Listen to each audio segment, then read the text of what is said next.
Congratulation news first. ಇದು news ಫಸ್ಟ್ನ ನಮ್ಮ MD ಇಂದ ಹಿಡಿದು ನಮ್ಮ ಸಂಸ್ಥೆಯಲ್ಲಿ ಕೆಲಸ ಮಾಡ್ತಕ್ಕಂಥ 250 ಎಂಪ್ಲಾಯೀಸ್ಗಳ ಪರಿಶ್ರಮದ ಫಲವಾಗಿ ನಾವು ಇವತ್ತು ಈ ಪ್ರಶಸ್ತಿಯನ್ನು ಗಳಿಸಿದ್ದೀವಿ. ಕರ್ನಾಟಕದ ಜನತೆ ನಮಗೆ ಸಾಕಷ್ಟು ಸಪೋರ್ಟ್ ಮಾಡಿದ್ದಾರೆ. ಅವರೆಲ್ಲರ ಸಪೋರ್ಟ್ನಿಂದಾಗಿ ನಾವು ಅತ್ಯಂತ ವೇಗವಾಗಿ ಮುನ್ನುಗ್ತಿರುವಂಥ ಚಾನಲ್ ಆಗಿದ್ದೇವೆ. ಆಮೇಲೆ ಅತ್ಯಂತ ವೇಗವಾಗಿ ನಾವು ಜನಮನ್ನಣೆಯನ್ನು ಗಳಿಸಿದ್ದೇವೆ. ಅದೆಲ್ಲದರ ಫಲಶ್ರುತಿನೇ ಇಷ್ಟೆಲ್ಲ ನಮಗೆ 12 ಪ್ರಶಸ್ತಿಗಳು ಸಿಕ್ಕಿರುವಂಥದ್ದು. ಇನ್ನೂ ಹೆಚ್ಚು ಪ್ರಶಸ್ತಿಗಳನ್ನು ನಾವು ಗಳಿಸ್ತೀವಿ. ಕರ್ನಾಟಕದ ಜನತೆ ನಮ್ಗೆ ಹಿಂಗೆ ಸಪೋರ್ಟ್ ಮಾಡಲಿ. ನಮ್ಮ ನ್ಯೂಸ್ ಫಸ್ಟ್ನ ಎಲ್ಲ ತಂಡದ ಸ್ನೇಹಿತರಿಗೆ ನಾನು ಧನ್ಯವಾದ ಹೇಳೋದಕ್ಕೆ ಇಷ್ಟಪಡ್ತೀನಿ. Thank you news first team.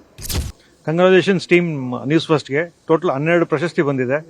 6 gold, 3 silver, 3 ಬ್ರಾನ್ಸು.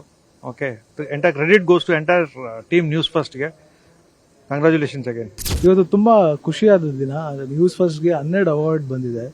So ತುಂಬ ಖುಷಿಯಾದ ವಿಚಾರ ಏನಂತಂದರೆ, ಜನಮನ್ನಣೆ ಪಡೆದಂಥ ಕಾರ್ಯಕ್ರಮಗಳಿಗೆ ಅವಾರ್ಡ್ಸ್ ಬಂದಿರೋದು. ಯೂಶಲ್ ಆಗಿ ಜನಗಳು ಇಷ್ಟಪಟ್ಟಿರುವಂಥ ಕಾರ್ಯಕ್ರಮಗಳಿಗೆ ಪ್ರಶಸ್ತಿಗಳು ಬಂದರೆ ಅದರದ್ದು ಪರಿಶ್ರಮಕ್ಕೆ ಸಾರ್ಥಕ ಆಯಿತು ಅಂತ ಅರ್ಥ. ಸೊ ಈ ಅವಾರ್ಡ್ಸು ನ್ಯೂಸ್ ಫಸ್ಟ್ನ ಎಲ್ಲ ವೀಕ್ಷಕರಿಗೆ ನಾವು ಅರ್ಪಿಸೋಕ್ಕೆ ಇಷ್ಟಪಡ್ತೀವಿ, ಆ್ಯಂಡ್ ಎಂಟೈರ್ ಟೀಮ್ಗೂ ಕೂಡ. ಸೊ ಇದೇ ರೀತಿ ಟೀಮು ಮುನ್ನುಗ್ಗಕ್ಕೆ ಇನ್ನಷ್ಟು ಪ್ರೋತ್ಸಾಹ ಸಿಕ್ಕಿದೆ, ಇನ್ನಷ್ಟು ಎನರ್ಜಿ ಸಿಕ್ಕಿದೆ. Thank you ENBA awards.